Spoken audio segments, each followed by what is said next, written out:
Today in crypto, markets continue to take big hits across the board. Is Bitcoin heading for more price pain, or can we defend these key levels? Litecoin gets a big adoption boost over in South Korea. Chainlink continues its domination of all blockchains. Crypto loans get an important first, and a landmark case in Australia has massive implications for crypto moving forward. The Cryptolark. This is where you subscribe for all of the latest and the hottest happening in crypto land. So let's go ahead and start off today by talking about the markets, talking about the price of Bitcoin. Now, the last week has been savage, with stock markets taking massive hits across the board, and that is spilling over into crypto, because it seems that for the most part the crypto markets are following suit with this really global rout on the markets.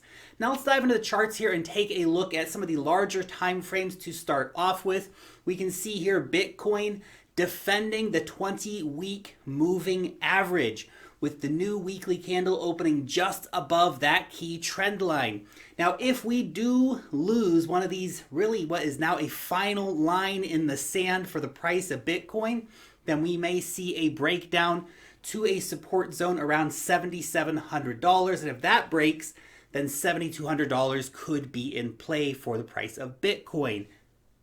But if we do bounce off that line, then keep an eye on the $9,150 level to be a line of resistance moving back up.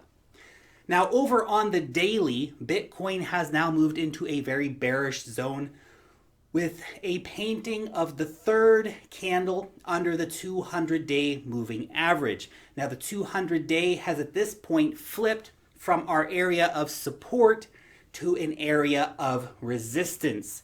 Getting back above $8,700 will be important to reignite that bullish momentum in the crypto markets. Now, having a quick look as well at the entire crypto market cap, we can see that we are now just above the 200-day moving average over there as well. Again, it is a key line to defend for the health of the crypto markets.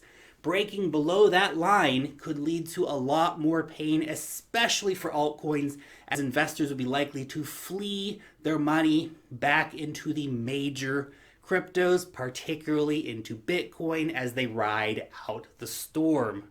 Next, I want to share this great chart with you from Rect Capital. He is an analyst over on Twitter. Definitely worth a follow if you're not following him already. Now, major price retracements are totally normal in crypto. Bitcoin has seen major pullbacks in the run-up to both of the previous halving events. And I want you to pay very close attention to this chart, because what it does show, it shows that in both previous Bitcoin halvings, there was a price run followed by a big correction, followed by a much bigger price move about 6 to 8 weeks before the Bitcoin halving. This current move is likely our first big bull market correction for this cycle. And you got to keep it in perspective. We're now around 10 weeks out from the Bitcoin halving. In 2 to 4 weeks, if history means anything, we could see a massive price move as pre-halving hype really starts to kick in. Not a new all-time high, mind you, but a move of even like 50%, that would not blow my mind at all. Last time Bitcoin moved up nearly 75%, measuring out 70 days from the halving up to the pre-halving hype peak. Do not let the noise shake you out of the markets. Now, all of that being said, the ongoing fear growing in the traditional markets, which is now definitively spilling over into the crypto markets, could definitely spell trouble for, well, basically everything, certainly for the entire crypto economy, as a certain global thing named after a popular Mexican beer, whose name I do not want to say so that this video does not get demonetized, continues to spread panic around the world. Look, the markets, they can be super, super tough sometimes. You have to prepare your mind for the turbulence in the markets and keep your focus. It is a long-term game and patience pays off. Also, it can really help to have any kind of edge that you can find in the markets. Now, the guys from Symmetry, they shared some awesome stats about how successful their reports have been so far in the market. Symmetry subscribers earned returns as high as 150% using their institutional grade research products. And their awesome research reports, they are just one part of the equation of the awesome offering that you get from Symmetry. They're also issuing altcoin signals and regular market insights on the movements of Bitcoin. Now there's a link down below if you want to learn a little bit more about Symmetry and what they are offering. Okay, let's get on to our first big crypto story of the day, and this one is about Litecoin. Litecoin is launching at 13,000 ATMs all across South Korea. Litecoin can now be withdrawn in Korean won at these ATMs. In particular, this can be seen as a push for Litecoin into the country's remittance industry, which transacts around $6 billion annually.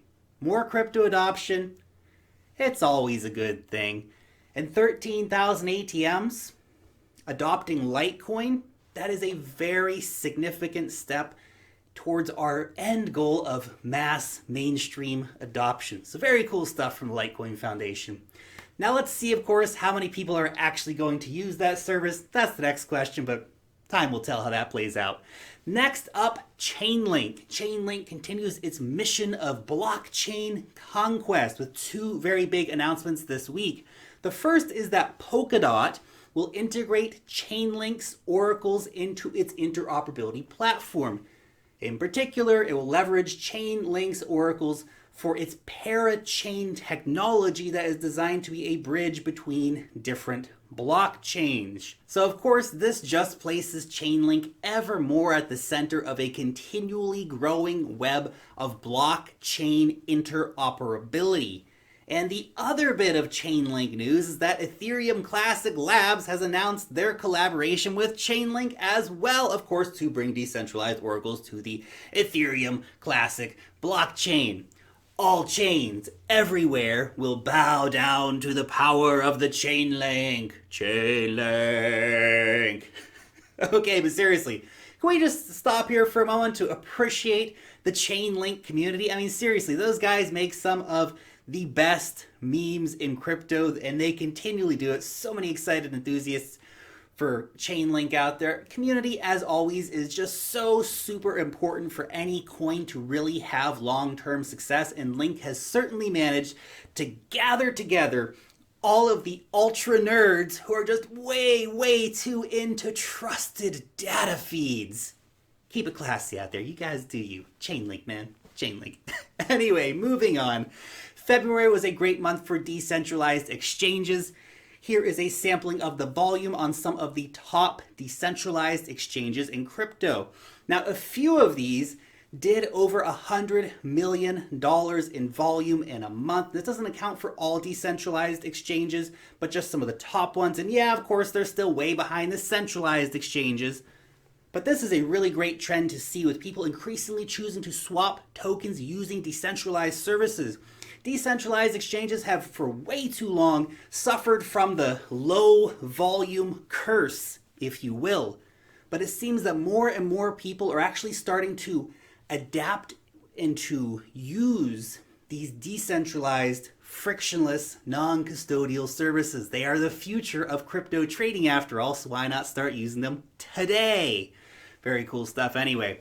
Next up, we have an important first for decentralized finance. The first ever crypto art collateralized loan has been issued. Someone got a $1,000 loan in DAI and put up 3 different pieces of art. 2 of those pieces by Josie Bellini, the fantastic artist that is the creator of my much beloved Ethereum piece back here called Nebula. Love this piece of art, absolutely awesome. Now the pieces put up for collateral are non-fungible tokens, but this is really just the beginning of the expanding use cases of crypto art and decentralized finance. We're going to see a lot more tokenized assets being leveraged for collateral in the future. You can count on that.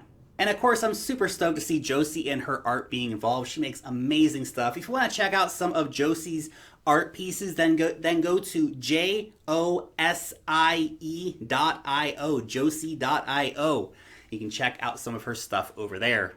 And the final story for today, as part of a defamation case in Australia, a judge has allowed cryptocurrency to be used as collateral. The judge ordered 20,000 Aussie dollars worth of crypto to be placed in an account guarded by the court. But in a landmark decision, the judge actually accepted the plaintiff's crypto exchange account as collateral, which is massive. I mean, that is absolutely huge. It is acceptance of crypto at a very serious level by an outlet of the state. It was willing to accept cryptocurrencies as collateral for a legal case.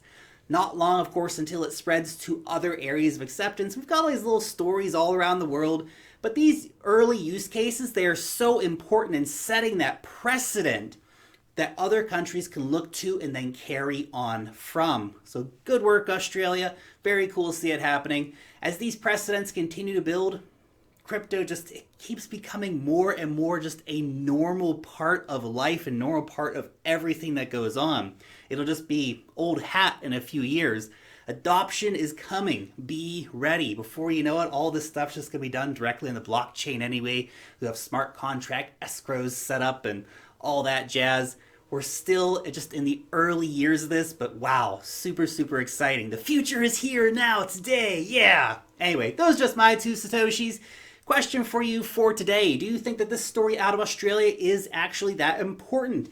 Do you think that this could be an important precedent leading to more adoption, or will it just be a one-off kind of thing that everyone forgets about in a year? Let me know your opinion down below in the comment section. Thank you so much, as always, for watching today's video. I hope it was super, super useful for you and that you're having an awesome day wherever you are out there in the world, and that you had a great weekend. Welcome back to the work week, everyone. Good times. Crypto never stops, does it? Never sleeps. When do I sleep? I don't know, but it happens from time to time. Anyway, let me know your opinions down below. If you did enjoy, hit the thumbs up button. Subscribe to the channel if you are new around here. Long live the blockchain, and peace out till next time.